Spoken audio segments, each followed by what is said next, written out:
তো দেখো tan a = 7/24 এবং tan a এবং cos a একই চিহ্নযুক্ত হলে sin এর মান কত এটা বের করতে হবে। তুমি সব ক্যালকুলেটরে এগুলো সমাধান করতে পারবে, সব ক্যালকুলেটরের নিয়ম একই। দেখো প্রথমে তুমি ক্যালকুলেটরটা অবশ্যই কি করে নিবে, রিসেট করে নিবে। রিসেট আমরা করে নিলাম, এই যে রিসেট করে নিলাম। এখন দেখো tan a, তাহলে আমরা tan a এর পরিবর্তে আমরা x ব্যবহার করব, তাহলে আলফা, এই যে এটা প্রেস করলে x আসলো, এবার ব্র্যাকেট ক্লোজ দিলাম, দিয়ে ইকুয়াল টু 7/24 আছে। আমরা কিন্তু এই ইকুয়াল ব্যবহার করব না, এই যে এই ইকুয়াল ব্যবহার করব, আলফা প্রেস করে ক্যালে প্রেস করবো, করলে ইকুয়াল টু আসলো। এবার 7/24, তাহলে আমরা এখানে প্রেস করে উপরে দিব 7 আর নিচে দিব কত 24 দিলাম, দিয়ে এবার এই সমান চাপবো না, আমরা শিফট ক্যাল প্রেস করে এই ইকুয়াল প্রেস করব, করলে কিন্তু আমরা এই এর মানটা পাবো। এর মানটা পেয়েছি, এখানে এক্স হিসেবে লেখা আছে। এবার সাইন এ সমান বের করতে বলছে, তাহলে লিখবো সাইন এ, এ মানে কিন্তু অ্যান্সারে কিন্তু সেভ করা আছে ওই এর মানটা, তাহলে অ্যান্সার লিখলাম, লিখে ব্র্যাকেট ক্লোজ করলাম, এবার ইকুয়াল প্রেস করলে আসছে কত 7/25। কত সহজেই কিন্তু চলে আসছে, তার মানে গ অ্যান্সার। পরের অঙ্কটা আমি এই ক্যালকুলেটরের সমাধান করাবো। আবারও বলছি, যে ক্যালকুলেটরই তোমার কাছে থাক তুমি সব ক্যালকুলেটরের সমাধান করতে পারবে একই নিয়মে, তবে অবশ্যই মেমোরি রিসেট করে নিবা। এবার tan আনি, থিটা = 2/3 আছে। এখন বলা আছে থিটার মানটা 0 ডিগ্রি থেকে বড়, 90 ডিগ্রি থেকে ছোট, সেক থিটার মান কত, তাহলে tan আনি লিখবো, tan লিখলাম।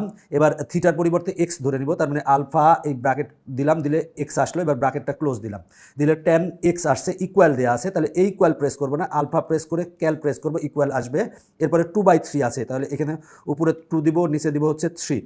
এরপরে দেখো আমরা এবার শিফট ক্যাল প্রেস করব, করে ইকুয়াল প্রেস করব, করলে আমরা এখান থেকে থিটার মানটা পাবো। এই থিটার মানটা কিন্তু মেমোরিতে সেভ করা আছে অ্যান্সার হিসাবে। এবার সেক থিটার মান বের করতে বলছে। আমরা জানি সেক থিটা সমান 1/cos থিটা, যেহেতু ক্যালকুলেটরে সেক নাই, তার মানে আমরা সেক থিটা সমান 1/cos থিটা জানি, তাহলে উপরে আমরা 1 দিব আর নিচে দিব কি cos থিটা। থিটা মানে হচ্ছে আমার ওই যে অ্যান্সারে সেভ করা আছে।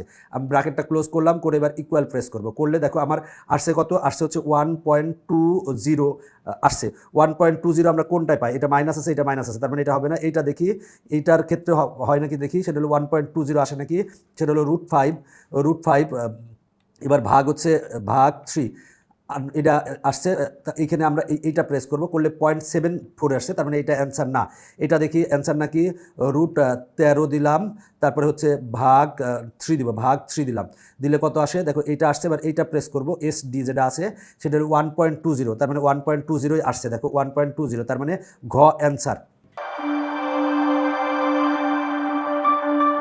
এরপরের অঙ্কটা দেখে আবার ভয় পেও না, একেবারে সহজ অঙ্ক। দেখো tan θ = 2/3, থিটার মানটা 0 ডিগ্রি থেকে বড়, 90 ডিগ্রি থেকে ছোট, বলা আছে এত সমান কত। দেখো ক্যালকুলেটরের মাধ্যমে মুহূর্তেই তুমি অঙ্কটা সমাধান করতে পারবে। তাহলে tan আনি, দেখো আমরা আবারও বলছি যে অবশ্যই তুমি মেমোরি রিসেট করে নিবা। তাহলে আমরা প্রথমে tan আনি লিখলাম, এরপরে থিটা, দেখো tan θ, তার মানে আমরা থিটার পরিবর্তে এখানে x ব্যবহার করব, এবার ব্র্যাকেট ক্লোজ করলাম, ইকুয়াল আছে, তাহলে আমরা আলফা প্রেস করে এই যে ক্যাল প্রেস করলে ইকুয়াল আসবে, 2/3 আছে, তাহলে উপরে দিব 2 আর নিচে দিব হচ্ছে আমরা 3, 2/3 দিলাম।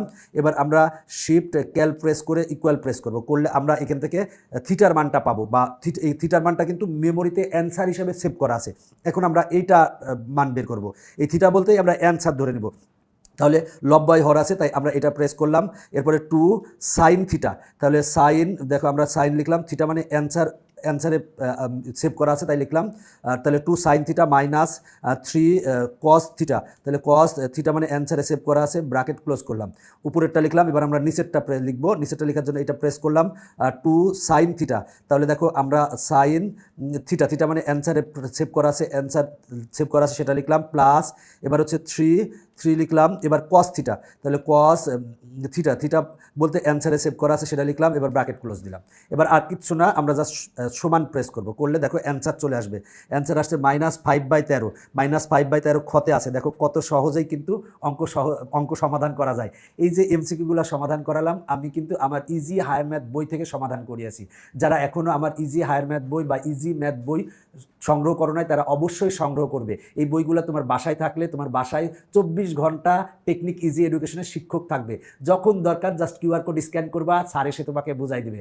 এই যে সহায়ক বইগুলো, এই সহায়ক বইগুলো কিন্তু জীবন্ত বই বলা চলে, কারণ প্রতিটা পাতায় কিন্তু শিক্ষক আছে। এখনকার পর্ব শেষ করছি, পরবর্তী পর্ব দেখার আমন্ত্রণ জানিয়ে বাই বাই।